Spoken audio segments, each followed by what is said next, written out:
तो दोस्तों इंडिया की सबसे बड़ी एयरलाइंस कंपनी इंडिगो के Q4 क्वार्टर के रिजल्ट आ गए हैं, जो कि इंडिया के डोमेस्टिक एविएशन का करीब करीब 65% हिस्सा कंट्रोल करती है। तो हम लोग इंडिगो के Q4 क्वार्टर के रिजल्ट देखेंगे और देखेंगे कि उनके फाइनेंशियल में क्या क्या चेंजेस आए हुए हैं। तो शुरुआत हमेशा की तरह इनके बेसिक्स के साथ करेंगे। तो आप देखेंगे कि जो इनका मार्केट कैप है वो करीब 1,70,000 करोड़ के आसपास का है। इनका ROC 6 के आसपास का है, ROE इनका -14 के आसपास का हमको दिख रहा है। और फेस वैल्यू इनकी करीब करीब 10 के आसपास की है और डिविडेंड ये दे रहे हैं करीब 0.23% के आसपास की। अब इनके अबाउट सेक्शन में हम लोग थोड़ा सा पढ़ लेते हैं कि ये लोग क्या क्या काम करते हैं। तो आप देखेंगे कि इंडिगो लार्जेस्ट पैसेंजर एयरलाइन है, जो कि करीब 86 डेस्टिनेशन को सर्व करती है, इंक्लूडिंग 24 इंटरनेशनल डेस्टिनेशंस को। तो इन्होंने 2006 में अपनी फ्लाइट स्टार्ट करी थी सिंगल एयरक्राफ्ट के साथ और आज इनके पास करीब करीब 262 एयरक्राफ्ट की फ्लीट है, इन्होंने यहाँ पर मेंशन किया हुआ है। तो इसके बाद आगे बढ़ते हैं और इनके क्वार्टरली रिजल्ट पर जाते हैं और क्वार्टरली रिजल्ट में जाके देखेंगे कि इनके क्वार्टरली रिजल्ट में हमको क्या क्या चीज़ें देखने को मिल रही हैं। तो आप देखेंगे कि जहाँ पर इनका मार्च 2025 का जो सेल्स थी वो करीब 22,000 करोड़ के आसपास की थी, तो वही सेल्स मार्च 2026 में 22,000 करोड़ के आसपास की रह गई है। तो इनकी सेल्स में कोई भी हमको इंक्रीज नहीं देखने को मिल रहा। सेम टाइम में एक्सपेंसेस जहाँ 16,000 करोड़ के आसपास के थे, वही एक्सपेंसेस हमको 21,697 करोड़ के आसपास के दिख रहे हैं। तो ऑपरेटिंग प्रॉफिट जो 6,000 करोड़ के आसपास का था, वही ऑपरेटिंग प्रॉफिट 741 करोड़ के आसपास का हो गया है। तो एक चीज़ ये सोचने वाली है कि इनके ऑपरेटिंग प्रॉफिट में इतना मेजर ड्रॉप कैसे आया। तो वो चीज़ हमको दिख रही है इनके एक्सपेंसेस में, क्योंकि इनके एक्सपेंसेस अचानक से करीब करीब 22,000 करोड़ के आसपास के हमको पहुंचते हुए दिख रहे हैं। तो इनका ऑपरेटिंग प्रॉफिट मार्जिन जो लास्ट मार्च में था करीब करीब 27% के आसपास का, वही ऑपरेटिंग प्रॉफिट मार्जिन इस बार घट के मात्र 3% के आसपास का रह गया। अदर इनकम 953 सीआर से बढ़ के 1,144 सीआर के आसपास हुई है और इंटरेस्ट जो इन पे 1,383 करोड़ का था, वो इस बार 1,574 करोड़ के आसपास का पहुंच गया। डेप्रिसिएशन सेम टाइम पे 2,487 करोड़ से इंक्रीज होकर 2,801 करोड़ के आसपास का पहुंच गया है। तो प्रॉफिट बिफोर टैक्स 3,175 का था लास्ट ईयर, इस बार इन पे प्रॉफिट जो दिख रहा है नेगेटिव साइड -2,490 करोड़ का दिख रहा है। तो इनका जो नेगेटिव टैक्स इतना ज़्यादा आया है उसका क्या रीज़न है, ये सोचने वाली बात है और ये सर्च करने वाली भी बात है। तो उसके बाद टैक्स लास्ट ईयर पे 3% का था, वही टैक्स इस बार 7% का पहुंच गया है। तो इससे नेट प्रॉफिट जो लास्ट मार्च क्वार्टर में 3,000 करोड़ के आसपास का था, वही नेट प्रॉफिट इस बार नेगेटिव साइड -2,662 करोड़ के आसपास का हो गया है। तो इसमें मेजर रोल कहीं ना कहीं इंडिया के उस इंसिडेंट का है, इसने जिसने इंडिया को एक बहुत बड़े क्राइसिस में डाल दिया था, जिसमें क्या होता है इन्होंने एक साथ ही इंडिया की बहुत ढेर सारी फ्लाइट्स कैंसिल हो गई थी, जिससे एक तरीके से पूरा इंडिया का एविएशन सेक्टर चरमरा गया था।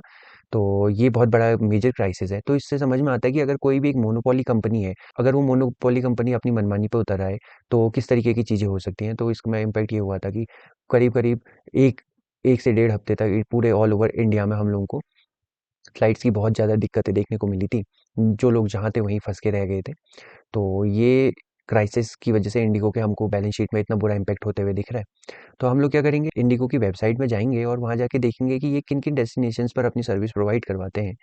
तो आप देखेंगे इनकी जो सर्विसेज हैं वो लंदन है, ग्वांगझाओ है, एम्स्टर्डम है, मैनचेस्टर है, फुजेरिया, क्रैबी, सेशेल्स, बीकानेर। तो बहुत डिफरेंट डिफरेंट प्लेसेस हैं जहाँ पर ये क्या कर रहे हैं, अपनी सर्विसेज प्रोवाइड करवा रहे हैं। तो आप देखेंगे कि रीजनल एरिया में जयपुर, अयोध्या, लखनऊ, देहरादून, अमृतसर, बहुत ढेर सारी प्लेसेस हैं जहाँ ये क्या कर रहे हैं, अपनी सर्विसेज प्रोवाइड करा रहे हैं। तो इससे हमको ये समझ में आता है कि एविएशन इंडस्ट्री में इनका जो कंट्रोल है वो कितना बड़ा है। तो हम लोग क्या करते हैं, एक बार फिर से इनके फाइनेंशियल्स पे जाते हैं और वहाँ जाके देखते हैं कि इनके फाइनेंशियल में क्या क्या हमको चेंजेस देखने को मिल रहे हैं। तो आप देखेंगे कि लास्ट ईयर जहाँ इनकी सेल्स थी करीब 80,000 करोड़ के आसपास की, वो सेल्स इस बार 84,000 करोड़ के आसपास की रही है। तो आप कह सकते हैं कि कहीं न कहीं इस साल इनकी सेल्स एकदम स्टक हो गई है, जो करीब-करीब पहले 12,000 करोड़ के आसपास से इंक्रीज़ हुआ करती थी, उसमें अचानक से हमको एक मेजर ड्रॉप देखने को मिल रहा है। तो इसी की वजह से हमको कंपनी पे डीप डाउन रिसर्च करने की भी ज़रूरत है, कि एक टाइम पे इतना अच्छा परफ़ॉर्म करने वाली कंपनी को अचानक से क्या हुआ कि उनकी सेल्स स्टक हो जा रही हैं। तो अभी हम लोग केवल क्वार्टरली रिज़ल्ट देख रहे हैं, तो अभी हम इसी पे फ़ोकस करेंगे। तो जहाँ पर लास्ट ईयर इनके एक्सपेंसेस 62,000 करोड़ के थे, वही एक्सपेंसेस इस बार इनके 73,000 करोड़ के आसपास के पहुंच गए हैं। तो लास्ट ईयर का ऑपरेटिंग प्रॉफिट 18,000 करोड़ था, जो इस बार 2026 में ड्रॉप हो गया, लगभग 12,000 करोड़ के आसपास का पहुंचा है। तो आप कह सकते हैं कि ये अपने जो 2024 से भी पहले का प्रॉफिट था उसके आसपास ये लोग चले गए। तो एक 3 साल के अपने लोएस्ट ऑपरेटिंग प्रॉफिट पे ये लोग ट्रेड कर रहे हैं। और इसके अलावा 2024 में जहाँ 24 और 22% के ऑपरेटिंग प्रॉफिट मार्जिन पे ट्रेड करते थे, वही ऑपरेटिंग प्रॉफिट मार्जिन अब घट के 14% के आसपास का रह गया। तो इंडिगो एक ऐसा बिजनेस है जिसको हमको डीप डाउन स्टडी और एनालिसिस करने की जरूरत है कि क्यों इनमें ऐसा हो रहा है, क्यों इतना फ्लक्चुएशन हो रहा है। तो ये चीज़ें सोचने वाली है। इसके बाद अदर इनकम तीनों साल आप देखेंगे तो 2300 करोड़ से 3300 करोड़ और इस बार 2800 करोड़ के आसपास है। इंटरेस्ट इन पे करीब करीब आप देख सकते हैं कि इंक्रीज होते होते 6000 करोड़ पहुंच गया है और डेप्रिसिएशन इनका करीब 10,000 करोड़ के आसपास का पहुंच गया है। तो जहां पर इन ऑपरेटिंग प्रॉफिट आप देखेंगे 11,000 करोड़ के आसपास का पॉजिटिव साइड था, लेकिन दोनों चीजों ने इंटरेस्ट जो इन पे करीब 6000 करोड़ का है और जो इनका डेप्रिसिएशन करीब 11,000 करोड़ के आसपास है, उन दोनों ने ओवरऑल क्या कर दिया, इनका जो प्रॉफिट बिफोर टैक्सेस को घटा के -2000 करोड़ के आसपास का ही रख दिया है। और इसके अलावा इन पर एक हैविली 20% के आसपास का टैक्स भी हमको दिख रहा है। तो इस वजह से जहां पर इन 2024 में 8,000 करोड़ हुआ करता था, वही नेट प्रॉफिट इस बार -2,500 करोड़ के आसपास का पहुंच गया है। और इसी का असर है कि जहां उनके बेसिक्स में देख रहे थे तो इनका जो पीई है वो हमको नहीं नजर आ रहा था, क्योंकि पीई नजर नहीं आने का मतलब है कि कहीं ना कहीं कंपनी क्या कर रही है, लॉस जनरेट कर रही है। तो ये इनकी प्रॉफिट एंड लॉस की कहानी है। तो एक बार हम लोग इनके आप क्या करते हैं, प्राइस चार्ट पर जाते हैं, तो वहां हम लोग क्या करेंगे, 5 साल के इनके चार्ट को देखने की कोशिश करेंगे। तो आप देखेंगे कि क्या हुआ था कि स्टॉक में एक वन वे रैली हुई थी, जहां पर पहले ये कंसोलिडेशन फेज में फंसा हुआ था। तो आप देख सकते हैं कि ये इसका कहीं ना कहीं कंसोलिडेशन फेज था, जिसका इसने ब्रेकआउट किया था और इस जोन के आसपास आके कहीं ना कहीं इसने इस चीज़ का रीटेस्ट भी किया था। इसके बाद इसने एक वन वे रैली दी थी अपसाइड की ओर, और उसके बाद सेम वही चीज़ हुआ कि इसने क्या करा यहाँ पर फिर नीचे आके इस जोन के आसपास काइंड ऑफ डब्लू पैटर्न का फॉर्मेशन किया था। तो किस तरीके से वो भी देख लेते हैं। तो ये एक डब्लू पैटर्न था, इसने इस डब्लू पैटर्न का ब्रेकआउट दिया, प्रॉपर रीटेस्ट भी किया था और उसके बाद ये फिर से ऊपर चला गया था। लेकिन अब क्या हो रहा है, इसमें एक डाउन ट्रेंड की जर्नी स्टार्ट हो चुकी है, जहाँ कंटिन्यू लोअर हाइज बनाते हुए नीचे की ओर जा रहा है। तो अभी हम लोग ये कह सकते हैं कि ये क्या अपने लोअर हाइस के ट्रेंड में है, इसका लास्ट लोअर हाई ये है। तो जब तक ये इस लोअर हाई से नीचे है तो तब तक इसमें डाउन ट्रेंड की जर्नी ही हमको बोलना ज़्यादा बेहतर रहेगा। और एक ऊपर से ट्रेंड लाइन भी आ रही है जो कंटिन्यू इसको लोअर साइड की ओर पुश करते हुए हमको दिख रही है। तो ये इनका प्राइस चार्ट था। तो हम लोग क्या करते हैं, इनके आगे बढ़ते हैं और इनकी बैलेंस शीट पे जाते हैं और वहाँ जाके हम लोग देखेंगे कि इनकी बैलेंस शीट में हमको क्या क्या चेंज नजर आ रहे हैं। तो आप देखेंगे कि इनके रिजर्व जो करीब लास्ट ईयर 8,000 करोड़ के आसपास थे, वो इस बार 6,000 करोड़ के आसपास बच गए हैं। तो रिजर्व में 2,000 करोड़ के आसपास का ड्रॉप आ रहा है। बोरोइंग्स 85,000 करोड़ के आसपास पहुंच गई है। इसके अलावा आप देखेंगे करंट वर्क इन प्रोग्रेस केवल 16 करोड़ के आसपास का है और इनकी इन्वेस्टमेंट ऑल टाइम हाई करीब 35,000 करोड़ के आसपास की है। तो ये इनका मोटा मोटा बैलेंस शीट का हिसाब किताब था, जिसमें बोरोइंग्स हमको उनके रिजर्व के कंपैरिजन में बहुत बड़ी दिख रही है, करीब 85,000 करोड़ के आसपास की इनकी बोरोइंग्स है। इसके बाद हम लोग आप क्या करते हैं, लास्ट इनके शेयर होल्डिंग पैटर्न पे जाते हैं और वहां जाकर हम लोग चेक करेंगे कि इनके शेयर होल्डिंग पैटर्न में क्या क्या चेंजेस आए हुए हैं। तो देखेंगे जहाँ 2023 में प्रमोटर 67% के आसपास थे, वही प्रमोटर्स अभी घट के आपको 41% के आसपास दिख रहे हैं।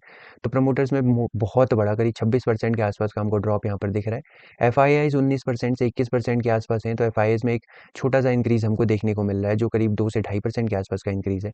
सेम टाइम पे आप देखेंगे कि डी आई जहाँ 2023 में 10% के आसपास हुआ करते थे, वही डी आई अभी 31% के आसपास हो गए।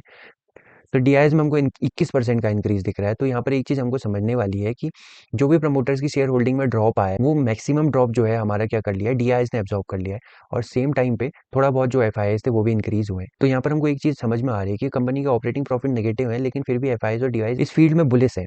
तो इसलिए इसके बिजनेस को हमारे लिए समझना और ज़्यादा इंपॉर्टेंट हो जाता है कि नेगेटिव होते हुए भी इस कंपनी के बिजनेस में एफआईआईस और डीआईएस इतना ज़्यादा भरोसा क्यों कर रहे हैं। तो सेम टाइम पे पब्लिक जहाँ पर 2% के आसपास हुआ करते थे, वही पब्लिक अभी बढ़ के 5% के आसपास, 5.5% के आसपास हो गई है।